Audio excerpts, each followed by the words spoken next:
Sir, Indian പ്രധാനമന്ത്രി നരേന്ദ്രമോദി ലോക രാജ്യങ്ങളിൽ എവിടെ പോയാലും ഇല്ലാത്തൊരു പ്രശ്നമാണ് കേരളത്തിൽ വരുമ്പോൾ സംഭവിക്കുന്നത്. കഴിഞ്ഞ തവണ കേരളത്തിൽ വന്നപ്പോൾ അദ്ദേഹത്തിന്റെ സുരക്ഷാ വീഴ്ചയുമായി ബന്ധപ്പെട്ട് 3 SPG ഉദ്യോഗസ്ഥരെയാണ് സസ്പെൻഡ് ചെയ്തത്. ഏത് സമയത്ത് പ്രധാനമന്ത്രി കേരള സന്ദർശനം നടത്തിയാലും ഇത്തരത്തിൽ ചില പാളിച്ചകൾ സുരക്ഷാ വീഴ്ചയിൽ വരുന്നുണ്ട്. മറ്റാര് വരുമ്പോഴും സംഭവിക്കാത്ത ചില പാളിച്ചകളാണ് സംഭവിക്കുന്നത്. എന്താണ് ഇതിന് കാരണം? പ്രധാനമന്ത്രിയുടെ ഈ വിഷയം ഇവിടുത്തെ ഒരു മാധ്യമവും ഗൗരവമായി എടുത്തതായി ഞാൻ കണ്ടില്ല. ആരും തന്നെ ഈ വിഷയം ചർച്ച ചെയ്തിട്ടില്ല. എല്ലാവരും അറിഞ്ഞുകൊണ്ട് അറിയാത്ത മാതിരി ഈ നിൽക്കുകയാണ് ഈ ഒരു വിഷയം. പക്ഷെ എനിക്ക് ഈ കാര്യം പറയുന്നതിന് മുന്നേ ഞാൻ എവിടെയോ ഒരു 4 വരികൾ കണ്ടു. അത് കൂടി ഇപ്പോ എനിക്ക് വായിക്കണം. അതായത് മന്ത്രിയെ തടഞ്ഞു. തിരുവനന്തപുരത്ത് പ്രധാനമന്ത്രി നരേന്ദ്രമോദി വേദിയിലേക്ക് കാറിൽ നിന്ന് ഇറങ്ങി പോകുന്ന സമയത്ത് കേരള സംസ്ഥാനത്തെ മന്ത്രി രാജേഷിനെ തടഞ്ഞു. അപ്പോ ഈ SPG ഉദ്യോഗസ്ഥർ ഇത് മന്ത്രി ഗൗരവത്തിൽ പറയുന്നുണ്ട്, എന്നെ ക്ഷണിച്ചിട്ടാണ് ഞാൻ വന്നിരിക്കുന്നത്.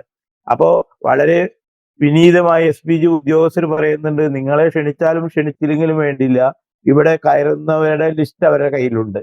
അതിൽപ്പെട്ട ആളാണെന്ന് അവർ കൺഫേം ചെയ്തിട്ടാണ് അവരതിൻ്റെ ഉള്ളിലേക്ക് കയറ്റുള്ളൂ. അവരവരുടെ ജോലിയാണ് ചെയ്യുന്നത്. ആ നേരത്ത് ഒരു ഉത്തരവാദിത്തപ്പെട്ട ഒരു മന്ത്രി ഇത്തരത്തിൽ പെരുമാറുന്നത് തന്നെ ശരിയാണോ എന്നാണ് എന്റെ ചോദ്യം. അവരൊന്നും ചോദിച്ചില്ല, നിങ്ങളുടെ ആധാർ കാർഡ് കാണണം, കാരണം ഈ പറയുന്ന വ്യക്തി തന്നെയാണോ ഇത് എന്ന് അവർക്കൊന്ന് കൺഫേം ചെയ്യണം, അത്രേ ഉള്ളൂ. അപ്പോ ഈ മന്ത്രി ഈ ആധാർ കാർഡ് എടുത്ത് കാണിക്കാതെ അവിടെ ഒരു നാടകീയമായ രംഗം ഉണ്ടാക്കേണ്ട ആവശ്യം ഉണ്ടായിരുന്നോ എന്നാണ് എനിക്ക് അതിൽ പറയുന്നത്. കാരണം SPG ഉദ്യോഗസ്ഥന്മാരുടെ ഈ ജോലി എന്ന് പറഞ്ഞാൽ അത്ര നിസ്സാരപ്പെട്ട ഒരു ജോലിയല്ല. എനിക്ക് നേരിട്ടിട്ട് ചിലരെ അറിയാം. എൻ്റെ വേണ്ടപ്പെട്ട ഒരാള് പ്രൈം മിനിസ്റ്ററുടെ ഈ സെക്യൂരിറ്റിയിൽ ഉയർന്ന ഒരു ഉദ്യോഗസ്ഥനാണ്. അപ്പോ എനിക്കിത് ആദ്യം തൊട്ടേ അറിയാവുന്ന കാര്യങ്ങളാണ്. അതായത് ഇപ്പൊ ലോകത്തിന്റെ ഏത് ഭാഗത്തേക്ക് പ്രധാനമന്ത്രി പോകുമ്പോഴും ഇവർ ഒരു മാസം മുന്നേ ആ സ്പോട്ടിൽ ചെല്ലും.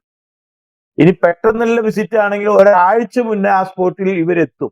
എന്നിട്ട് അവിടെ കംപ്ലീറ്റ് കാര്യങ്ങൾ വാച്ച് ചെയ്ത് ചെക്ക് ചെയ്ത് എവരിത്തിങ് ക്ലിയർ ആയി ഓക്കെ പറഞ്ഞാലാണ് പ്രധാനമന്ത്രി അവിടേക്ക് ചെല്ലുകയുള്ളൂ. അപ്പൊ അത്രയും വളരെ അറേഞ്ച് ആയിട്ടുള്ളൊരു പ്രോഗ്രാം ആയിട്ടാണ് പ്രധാനമന്ത്രി ഓരോ സ്ഥലത്തേക്കും പോകുന്നത്. അത് അത്ര നിസ്സാര കാര്യമല്ല. കാരണം നമുക്കറിയാം, നമ്മുടെ ഒരു പ്രധാനമന്ത്രിക്ക് ആ കൊല്ലം ഞാൻ മറന്നുപോയി, നമ്മുടെ രാജീവ് ഗാന്ധി പ്രൈം മിനിസ്റ്റർക്ക് ഒരു ദാരുണമായ ഒരു അപകടമുണ്ടായി, നമുക്ക് എല്ലാവർക്കും അറിയാവുന്ന സംഭവമാണ്. അങ്ങനത്തെ ഒരു സാഹചര്യം ഇനി ഇവിടെ ഉണ്ടാവാൻ പാടില്ല. അതേ രാജീവ് ഗാന്ധിക്ക് തന്നെ ശ്രീലങ്കയിൽ വെച്ച് ഈ ഈ റൂട്ട് മാച്ച് ചെയ്യുന്ന സെക്യൂരിറ്റി ഉദ്യോഗസ്ഥൻ തോക്കിട്ട് അടിക്കുന്ന ഒരു സീൻ നമ്മൾ കണ്ടിട്ടുണ്ട്. അങ്ങനെ ഈ അമേരിക്കൻ പ്രസിഡന്റിന് ബാക്കിൽ നിന്ന് ഒരാള് പിടയ്ക്കുന്ന സീൻ നമ്മൾ കണ്ടിട്ടുണ്ട്. ഇന്ത്യയുടെ പ്രധാനമന്ത്രി എന്ന് പറഞ്ഞാൽ ഇന്ന് ലോകത്തിന്റെ മുന്നിലെ ഇന്ന് നമ്മുടെ പ്രധാനമന്ത്രി വളരെ ഇമ്പോർട്ടന്റ് ഒരു പേഴ്സൺ ആയി മാറിക്കൊണ്ടിരിക്കുകയാണ്. അത് ആൾറെഡി ആയിക്കഴിഞ്ഞു. ലോക രാജ്യങ്ങൾ മുഴുവൻ ഒറ്റുനോക്കുന്ന ഒരു പ്രധാനപ്പെട്ട നമ്പർ 1 വ്യക്തിയായിട്ട് നരേന്ദ്രമോദിജി മാറിയിട്ടുണ്ട്. അപ്പോ അദ്ദേഹത്തിന്റെ സുരക്ഷ എന്ന് പറയുന്നത് വളരെ ഇമ്പോർട്ടന്റ് ആണ്. വളരെ അത്രയും സ്ട്രിക്റ്റ് ആയിട്ട് തന്നെ അത് കൊണ്ടുപോകണം. അതിലെല്ലാവരും സഹകരിക്കുകയും വേണം. ഇതേ പ്രധാനമന്ത്രി തന്നെ ഇതേ തിരുവനന്തപുരത്ത് 2 കൊല്ലം മുന്നേ കഴിഞ്ഞ മേയറുള്ള ഓർമ്മ ഉണ്ടല്ലോ, പ്രധാനമന്ത്രിയുടെ വാഹനത്തിന്റെ വ്യൂഹത്തിലേക്ക് ഇടിച്ചു കയറി മേയർ കാർ കയറിയ ഒരു സംഭവം ഉണ്ടായിട്ടുണ്ട്.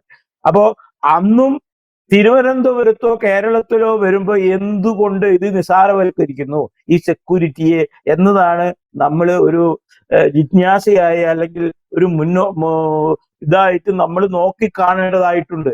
കാരണം കഴിഞ്ഞ പ്രാവശ്യം പ്രധാനമന്ത്രി വന്നിട്ട് പരിപാടി കഴിഞ്ഞ് തിരിച്ചു പോവാൻ ഫ്ലൈറ്റിൽ കയറുന്ന സമയത്ത് പത്രക്കാരുടെ ലേബലിൽ, അതായത് കുറച്ച് വാർത്താ ആൾക്കാർക്ക് അവിടെ പെർമിഷൻ ഉണ്ട്, ആ ഒരു വാർത്താ ലേഖകൻ ഏത് പത്രത്തിന്റെ ആളാണെന്ന് ഞാൻ പറയുന്നില്ല, എടുത്ത് പറയാൻ ഉദ്ദേശിക്കുന്നില്ല, അദ്ദേഹം ഫ്ലൈറ്റിന്റെ സ്റ്റെപ്പിലേക്ക് കാല് വെച്ച പ്രധാനമന്ത്രിയോട് ബാക്കിൽ നിന്ന് വിളിച്ചിട്ട് സർ എക്സ്ക്യൂസ് മീ സ്റ്റിൽ എന്ന് ചോദിച്ചു. അതായത് പുള്ളിക്ക് ഒരു സ്റ്റിൽ എടുക്കണം.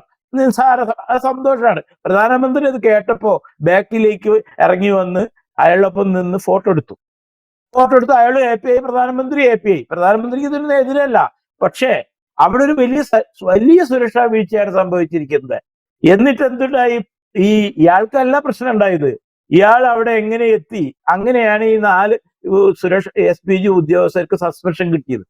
അപ്പോ എന്തുകൊണ്ടാണ് ഈ കേരളത്തിൽ വരുമ്പോൾ ഇത്രയും നിസാരവൽക്കരിച്ച് ഈ സുരക്ഷയെ ഒന്നുമല്ലാത്ത വിധത്തിലാക്കി മാറ്റുന്നത് എന്നത് നമ്മൾ വളരെയധികം ശ്രദ്ധിക്കേണ്ടതാണ്, നമ്മൾ ചിന്തിക്കേണ്ടതാണ്.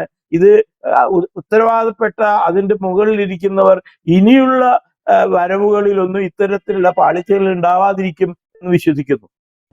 നരേന്ദ്രമോദിയുടെ വരവെന്ന് പറയുന്നത് ലോകം മുഴുവൻ ഉറ്റുനോക്കുന്ന ഒരു യാത്ര. എല്ലാ രാജ്യത്ത് പോയാലും ലോക രാജ്യങ്ങൾ മുഴുവൻ ഉറ്റുനോക്കുന്ന ഒരു യാത്രയും ഒരു പ്രസംഗമൊക്കെയാണ് അദ്ദേഹത്തിൻ്റെത്.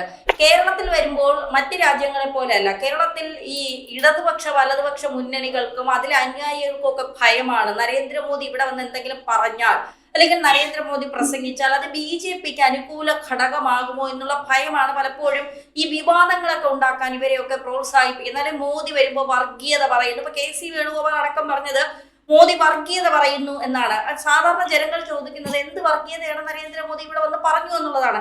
ഇവരൊക്കെ അപഹാസ്യരാകുന്ന രീതിയാണ്. അപ്പോ ഈ നരേന്ദ്രമോദി വരുമ്പോൾ ഈ മുന്നണികൾക്ക് എന്താണ് ഇത്ര ഒരു നെഞ്ചെടുപ്പ് കൂടുന്നത്? അത് ഇതില് ഒറ്റ കാര്യമേ ഉള്ളൂ. കാരണം നരേന്ദ്രമോദിയുടെ ഓരോ വാക്കുകളും ഓരോ പ്രവൃത്തികളും ജനങ്ങളെ പിന്നാലെ കൂട്ടുന്ന സംഭവമായി മാറിക്കൊണ്ടിരിക്കുകയാണ്. അപ്പോ നരേന്ദ്രമോദി കൂടുതൽ സമയം കേരളത്തിൽ വരികയോ വന്ന് പ്രസംഗിക്കുകയോ ചെയ്താൽ ഈ 2 മുന്നണികൾക്കും ഉണ്ടാകാൻ പോകുന്ന വലിയൊരു ഇടിവ് അത് എങ്ങനെയെങ്കിലും തടുക്കണം എന്നതിനു വേണ്ടിയിട്ട് പച്ച നുണ ഇങ്ങനെ പറയാം. നമ്മളെല്ലാവരും കേട്ടതാണല്ലോ. ഇപ്പോഴും യൂട്യൂബിൽ കിട്ടും. പ്രധാനമന്ത്രി വന്ന് ഇവിടെ പ്രസംഗിച്ച പ്രസംഗം അത് തർജ്ജമയും ചെയ്തിട്ടുണ്ട്. വളരെ കറക്റ്റായിട്ട് ഒരു വാക്കുകളും മാറ്റാതെയാണ് തർജ്ജമയും ചെയ്തിരിക്കുന്നത്. അപ്പൊ ആ പ്രസംഗം എടുത്ത് കേൾക്കുക. അതിലെവിടെയാണ് വർഗീയത പറഞ്ഞിരിക്കുന്നത് എന്ന് KC വേണുഗോപാൽ പറയട്ടെ. അല്ലെങ്കിൽ KC വേണുഗോപാലിനെ ചർച്ചയ്ക്ക് വിളിക്കുക. അല്ലെങ്കിൽ പിന്നെ VD സതീശനും പറഞ്ഞിട്ട് പോകുന്നു. ഇവരെയൊക്കെ ചർച്ചയ്ക്ക് വിളിച്ചത് കേൾപ്പിച്ചു കൊടുക്കുക. ഇതിലെവിടെയാണ് വർഗീയത? ആരെ ഇവിടുത്തെ പാവപ്പെട്ട വിവരില്ല എന്ന് ഞാൻ പറയില്ല, എന്തുകൊണ്ടും ഉയർന്ന നിലയ്ക്ക് ആലോചിക്കാനും ചിന്തിക്കാനും കഴിവില്ലാത്ത ജനങ്ങളുടെ മുന്നിൽ ഇത്തരത്തിലുള്ള പ്രസംഗങ്ങൾ നടത്തി എത്ര കാലം ഇവർ പോവും? ഇനിയും എത്ര കാലം ഇവർക്ക് ഇത് പോവാൻ പറ്റും? അപ്പോ ഈ ജനങ്ങളെ നുണ പറഞ്ഞ് പറ്റിച്ചുകൊണ്ട് ഇവിടെ സത്യത്തിൽ നടക്കുന്നത്? കേരളത്തിൽ എന്താ നടക്കുന്നത്? വല്ലതും നടക്കുന്നുണ്ടോ? എന്തുകൊണ്ടാണ് ഈ ഗുജറാത്തും അല്ലെങ്കിൽ UPയും അല്ലെങ്കിൽ മറ്റുള്ള എല്ലാ സംസ്ഥാനങ്ങളും എല്ലാം കൊണ്ടും പുരോഗമിച്ചു വരിക? വ്യവസായങ്ങളായാലും ഈ ഹൈവേകളായാലും ട്രെയിനുകളായാലും എന്തു തന്നെ ആയാലും എല്ലാം ഹൈ ലെവലിൽ പോകുമ്പോ കേരളത്തില് ഇപ്പോ എന്തൊക്കെ പറഞ്ഞാലും കേരളം ഒരു ചെറിയ ഡെവലപ്മെന്റിന്റെ ഒരു സൂചനയാണ്. നമ്മുടെ ഇപ്പൊ ഈ ഹൈവേയുടെ പണി, അതേമാതിരി വന്ദേ ഭാരത് 2 വന്നു. ഇനിയും ഇതൊക്കെ ഇവർ സ്വപ്നം കാണാൻ പറ്റുമോ? ഈ കോൺഗ്രസിന്റെ ഒരു MP ആ വന്ദേ ഭാരതിന്റെ ആദ്യത്തെ ട്രിപ്പിൽ എല്ലാവരും കണ്ടതാണ്. അതിന്റെ മുകളിൽ അയാളുടെ ഫോട്ടോ അടിച്ചു കൊണ്ടൊന്ന് ഒട്ടിച്ചത് ഓർക്കുന്നുണ്ടോ എല്ലാവരും? അത്രയും ലോ സ്റ്റാൻഡേർഡിൽ കിടക്കുന്ന ആൾക്കാരാണ് ഇവരൊക്കെ. അല്ലെങ്കിൽ ഇത്രയും നല്ലൊരു സാധനത്തിന്റെ മുകളിൽ സ്വന്തം ഫോട്ടോ കൊണ്ടൊന്ന് ഒട്ടിക്കണമെങ്കിൽ അയാളുടെയൊക്കെ അവസ്ഥ ആലോചിച്ച് നോക്കി. അതേമാതിരി തന്നെ ഇപ്പൊ KC വേണുഗോപാൽ ഈ ലെവലിലാണ് ഇവിടുത്തെ പാവങ്ങളായ ജനങ്ങളെ നുണ പറഞ്ഞ് പറ്റിക്കുക. അതിൽ വീണു പോവാണ്. ഇവിടെ ഒരു പുരോഗമനം വേണം, നാട് നന്നാവണം എന്ന ചിന്താഗതിയിലേക്ക് ജനം വരുമ്പോ ഇത്തരത്തിലുള്ള എന്തെങ്കിലും ഒരു നുണ പറഞ്ഞിട്ട് അവരുടെ ഇതങ്ങട് അടയ്ക്കുക, എന്നിട്ട് അധികാരം പിടിക്കുക. അധികാരം എന്തിനാ പിടിക്കണമെന്ന് അറിയാലോ. അവര് തമ്മിൽ തന്നെ അടിയാണ്. അപ്പൊ പ്രധാനമന്ത്രി വരുമ്പോ അവരുടെ നെഞ്ചിടിപ്പ് കൂടുകയാണ്.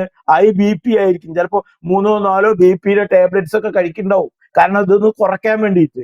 ആ BP കൂടിയ സമയത്ത് വിളിച്ചു പറയുന്നതാണ് വർഗീയത പറഞ്ഞു എന്ന്. ശരിക്കും അവരെ ചാനലുകാർ വിളിക്കണം. എന്നിട്ട് പ്രധാനമന്ത്രിയുടെ പ്രസംഗം ആദ്യം തൊട്ട് അവസാനം വരെ കേൾപ്പിക്കണം, എല്ലാവരും ഇരുന്ന് കേൾക്കണം. അതിലെവിടെയാണ് വർഗീയത? ഒന്ന് പറയട്ടെ അവര്. കൂടുതൽ വാർത്തകളും വിശേഷങ്ങളും നിങ്ങളിലേക്ക് എത്താൻ ABC മലയാളം സബ്സ്ക്രൈബ് ചെയ്യുക, ബെൽബട്ടനും അമർത്തുക.